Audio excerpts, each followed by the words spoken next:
to all. Today we are going to learn about GPS signal characteristics. Before going to that, we need to know why is GPS signal so complex. So the explanation is as follows. GPS was designed to be readily accessible to millions of military and civilian users. Therefore, it is a receive only passive system for a user, and the number of users that can simultaneously use the system is unlimited. Because there are many functions that must be performed, the GPS signal has a rather complex structure. We all know that it has to perform so many functions, so that's why the signal is very complex in structure. As a consequence, there is a correspondingly complex sequence of operations that a GPS receiver must carry out in order to extract the desired information from the signal. So we already know that we have learnt in the GPS system architecture that it has three segments.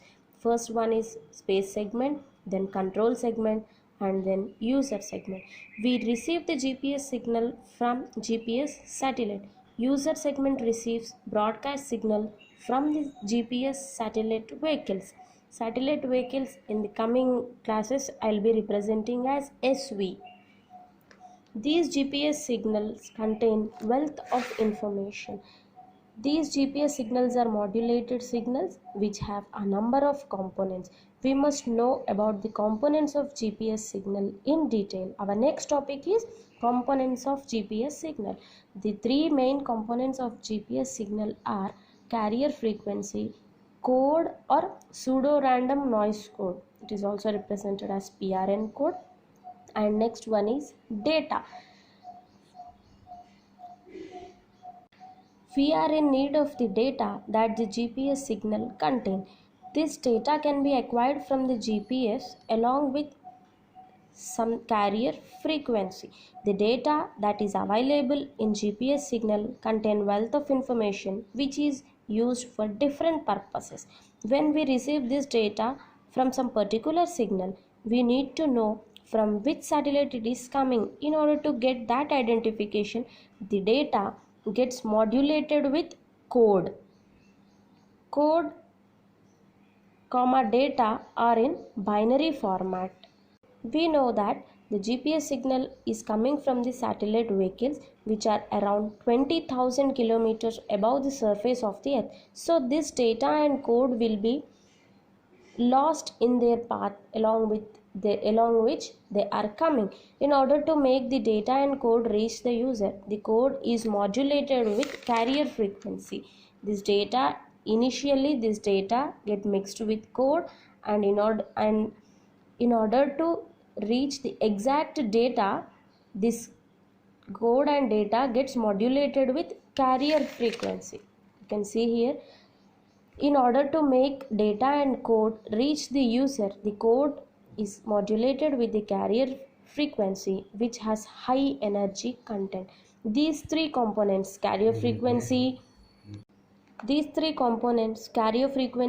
code and data constitutes a GPS signal. Let us consider an example in order to understand this much better. Let us take an example of some information through a postal service. Carrier frequency, code and data are our three main components. So the data is nothing but the information which we are looking for. Suppose I'm considering an interview letter. In order to send an interview letter, I need some address that is given by the code. Code is nothing but identification of satellite vehicle. So in order to reach the interview letter to that particular address, they must be enclosed in an envelope, that is carrier frequency. These carrier frequencies are of different types. Civilian GPS signal. So there are three types: link 1 or L1, link 2, and nowadays the available frequency is L5. So link 1 is represented as L1. Its frequency is 1575.42 megahertz frequency, and L2, this was specifically for military purposes, but now L2 has been converted into L2C. It is meant for civilian purposes, and nowadays it is the available frequency is L5. L1 and L2C together will be better for the surveying work. These three carrier frequencies have several advantages. Let us look into detail. L1, it is the most powerful as it has very little ionospheric error. The ionospheric error caused by this frequency will be very little. It provides best positioning among all the three frequencies, among L1, L2 and L2C and L5. L1 is better and it provides the best positioning. L2C has very high power. In order to carry out surveying, we will be using this. It has better cross correlation performance. Now about L5, it is very good for aircraft navigation purposes. It lies in ARN band. ARN is nothing but Aeronautical Radio Navigation Service band. So here we are looking about the three components. First one was carrier frequency. We have seen about carrier frequency. Now the second one will be code. We'll see about code in detail. Code or ranging codes are of 5 types. First one is C by A code, codes acquisition code. You already know that. Next one is civilian mid code. Third one is civilian long. Next I5 and next Q5 codes. C by A code is available with L1 frequency. CM and CL codes are available with L2C frequency. I5 and Q5 codes are available with L5 frequency. All these codes have poor cross correlation and very good autocorrelation. These codes are pseudo random noise codes, PRN codes. See this, I have drawn a sequence. This sequence will be repeated after some particular interval of time. Due to this random nature, it is called as pseudo random noise code. It has several functions. One of the functions it provides is identification of satellite vehicles. Another one is it provides the time. So GPS time will be acquired from this PRN codes. Precision time will be acquired from the carrier frequency. Now next we will be seeing about the data. Data or navigational data. GPS data is modulated with code. There are different types of codes with respect to different frequencies. The different types of data are LNAV, CNAV and CNAV modified.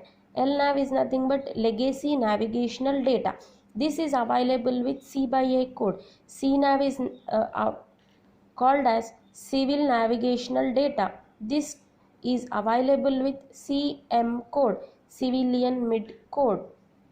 Next, modified CNAV, modified civil navigational data. It is available with I5 code. All these formats are different. GPS signals data part contains satellite vehicles ephemeris data. It provides the location XYZ coordinates in 3 dimensions of GPS satellite at any instant of time. I have given a figure here. At time instant t, the satellite is providing XY. It is providing XYZ, the location of the GPS satellite. Next, atmospheric correlation parameters will be having, and next satellite vehicles clock correction parameters. Next, satellite vehicle health data. Next, it will have the information of authorized users. Next, epoch of observation. Next, time, and then user range accuracy index, and then signal delay information, and then UTC conversion parameters values, etc.